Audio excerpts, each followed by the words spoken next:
রাস্তা নেই বলে রাস্তার দাবিতে বিক্ষোভ অবরোধ সে ছবি আমরা দেখিয়েছি, কিন্তু এবার যে অবরোধের ছবি আপনাদের দেখাবো তা কিন্তু রাস্তার দাবিতে নয়।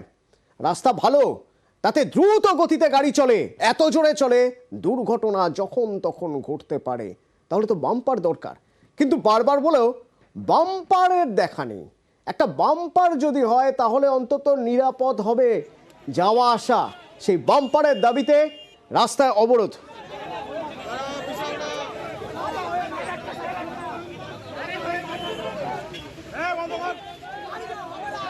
প্রতিনিধি জিয়াউল আমার সঙ্গে রয়েছেন। জিয়াউল, রাস্তা মাখনের মতো মসৃণ, তো সেই রাস্তায় বাম্পার প্রয়োজন কেন? ওই ঠিক নির্দিষ্ট জায়গাটার কথা আমি একটু জানতে চাইবো। সেখানে বাজার, লোকালয়, সেখানে বাম্পারের দাবি কেন? দেখো, আজকে ঠিক সকাল 11টা পর্যন্ত টাকি রোডের কার্তিকপুর এলাকায় পরপর দুটি দুর্ঘটনা ঘটে। প্রাণহানি না হলেও গুরুতর জখম হয়। গত এক সপ্তাহ আগেও এখানে এই দুর্ঘটনায় একজনের মৃত্যু হয়েছে। ফলে মাসখানিকের মধ্যেই একাধিক দুর্ঘটনা ঘটেছে। এলাকার মানুষের বারবার দাবি, তারা এর আগেও পথে নেমেছেন। তাদের একটাই দাবি, এলাকায় যেভাবে গাড়ির অর্থাৎ দ্রুত গতিতে গাড়ি বেরিয়ে যাচ্ছে, এখানে স্কুল রয়েছে, এখানে হাসপাতাল রয়েছে, ফলে প্রতিনিয়ত দুর্ঘটনা ঘটছে। বারংবার তারা প্রশাসনকে জানিয়েছেন, কিন্তু প্রশাসন কোনো ব্যবস্থা নেয়নি। আজকেও ঠিক 11টার মধ্যে দুটি দুর্ঘটনা ঘটে, দুজনের অবস্থা গুরুতর। ফলে তারপরে এলাকার মানুষ ক্ষিপ্ত হয়ে একেবারে রাস্তায় তারা দাঁড়িয়ে পড়ে। তাদের একটাই দাবি যে রাস্তায় যেভাবে যান নিয়ন্ত্রণ করা হচ্ছে না, ফলে বাম্পার দেওয়া হোক। সেই বাম্পারের দাবিতেই এলাকার মানুষ প্রায় 1 ঘন্টা, টাকি রোডের মতন গুরুত্বপূর্ণ রাস্তা, সীমান্তবর্তী এলাকায় যায় এই রাস্তা, ফলে প্রচুর ট্রাক এই রাস্তায় দাঁড়িয়েছিল।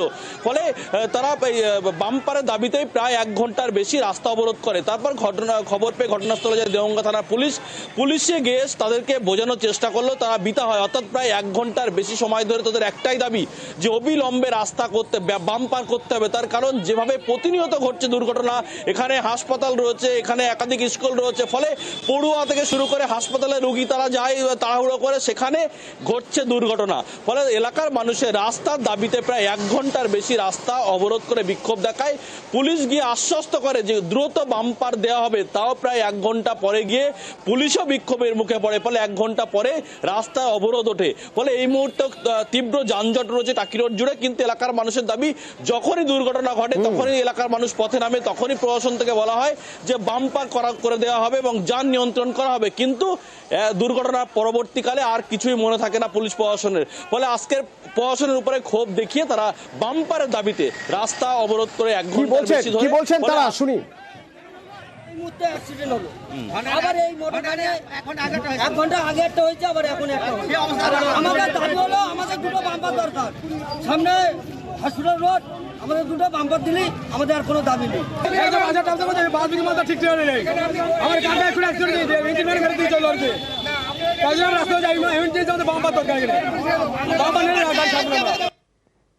বাম্পার দরকার, তার কারণ টাকি রোড রাস্তা বেশ ভালো, কিন্তু